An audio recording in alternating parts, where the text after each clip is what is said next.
Bismillahirrahmanirrahim. Assalamualaikum warahmatullahi wabarakatuh. Salam sejahtera bagi kita semua. Shalom, Om Swastiastu, Namo Buddhaya, salam kebajikan. Segala puji bagi rahmat Allah serta salawat serta salam tak lupa kita curahkan kepada Nabiullah Muhammad sallallahu alaihi wasallam.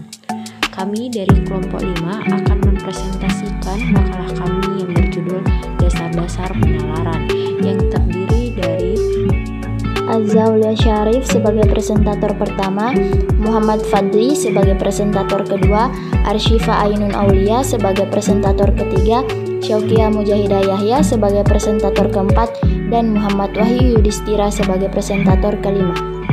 Baik, saya akan menjelaskan tentang pengertian kesalahan logika atau logical fallacy. Dari segi bahasa, kata fallacy berasal dari bahasa Latin, fallacia yang artinya deception atau tipu muslihat. Sederhananya, logika fallacy merupakan kesalahan logika berpikir seseorang yang diakibatkan penyampaian argumen yang salah atau bertele-tele. Selanjutnya, saya akan menjelaskan tentang klasifikasi kesalahan logika. Kesalahan formal. Kesalahan formal adalah kesalahan yang disebabkan oleh bentuk argumen yang salah atau tidak valid. Kesalahan ini terjadi karena pelanggaran prinsip logika tentang istilah dan klausa dalam suatu argumen. Sebuah kesimpulan mungkin menjadi kesimpulan dari suatu argumen, tetapi banyak kesimpulan tidak akan. Yaitu kesalahan informal. Kesalahan informal didefinisikan sebagai kesalahan yang berasal dari kesalahan penalaran selain cacat dalam bentuk logis dari argumen.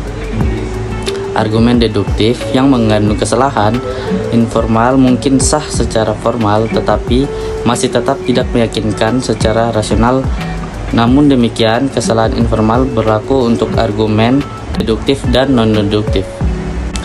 Dalam analisis, kesalahan informal berdasarkan karakteristik adalah tertuju pada satu peserta untuk membujuk yang lain bahwa proporsi tertentu harus diterima meskipun bentuk argumen yang mungkin relevan. Kesalahan jenis ini diibaratkan sebagai jenis kesalahan dalam penalaran yang muncul dari kesalahan penanganan isi proporsi yang membentuk argumen. Yang kedua yaitu kesalahan material. Kesalahan material adalah kesalahan yang memiliki keterkaitan pada bagian isi materi atau penalaran. Kesalahan ini dapat terjadi karena faktor kebahasan atau kesalahan bahasa yang menyebabkan kebingungan dalam penarikan. Di sini saya akan menjelaskan mengenai pengertian penulisan ilmiah. Penulisan ilmiah merupakan kegiatan menulis yang isi tulisannya didasari oleh suatu penalaran, menggunakan logika dan dapat diverifikasi kebenaran isi dan tujuan penulisannya. Tujuan penulisan ilmiah adalah untuk menyampaikan ide atau gagasan melalui prosedur ilmiah. Penulisan ilmiah menghasilkan karya tulis ilmiah.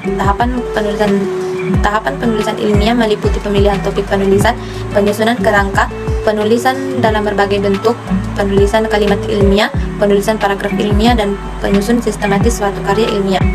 Materi kedua yaitu kesalahan logika dalam penulisan ilmiah. Kesalahan logika dalam penulisan ilmiah yang dapat menimpa sang penulis dalam penulisan ilmiah sebagai berikut. 1. Yaitu kesalahan informasi. Kesalahan informasi adalah kesalahan yang terdapat dalam penempatan informasi terhadap gagasan yang ingin disampaikan. Kesalahan tersebut tetap terjadi ketika penulis belum memahami makna dari ringkasan kata terhadap gagasan pokok yang ingin disampaikan. Ditambah lagi, kesalahan tersebut akan diperparah dengan minimnya pengalaman penulis tersebut.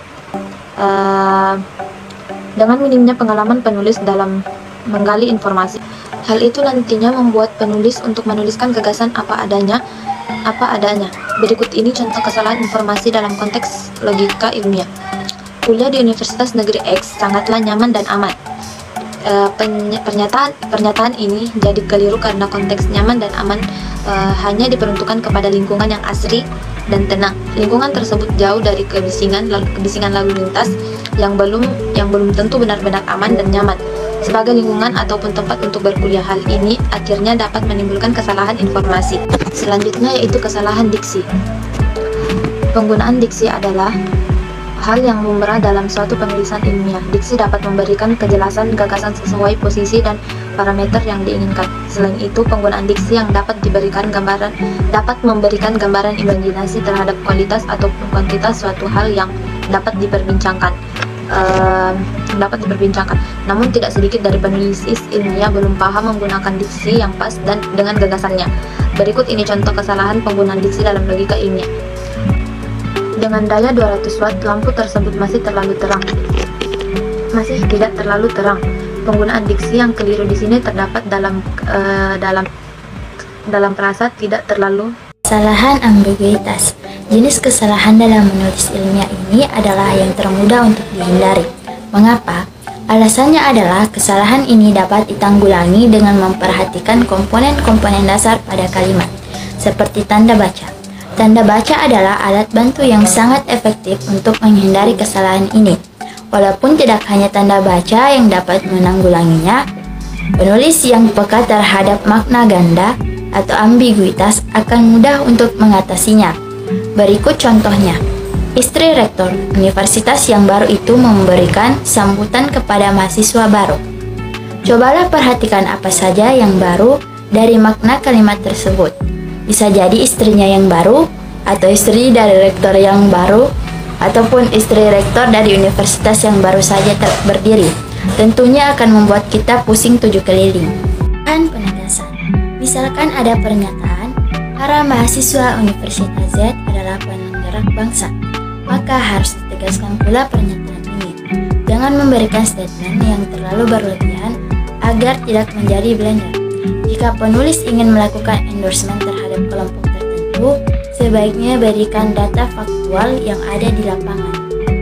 Di sini saya ingin melanjutkan penjelasan dari teman kelompok saya. 6. Kesalahan akibat peremehan.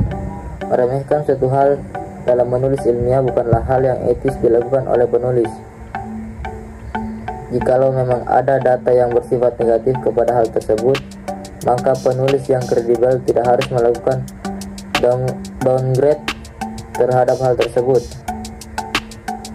Contoh kalimatnya, jangan percaya dengan Doni, karena ayahnya adalah seorang koruptor kelas kakap.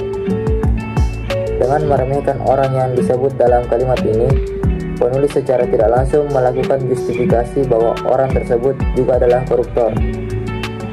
7. Kesalahan psikologis. Aspek psikologis juga berperan penting dalam pengembangan tulisan. Misalkan penulis menuliskan pemerintahan SBY telah gagal total. Pasti tidak lain tidak bukan ingin menjatuhkan orang tertentu dengan pendekatan emosional secara pasti tidak lain tidak bukan ingin menjatuhkan orang tertentu dengan pendekatan emosional. Secara hukum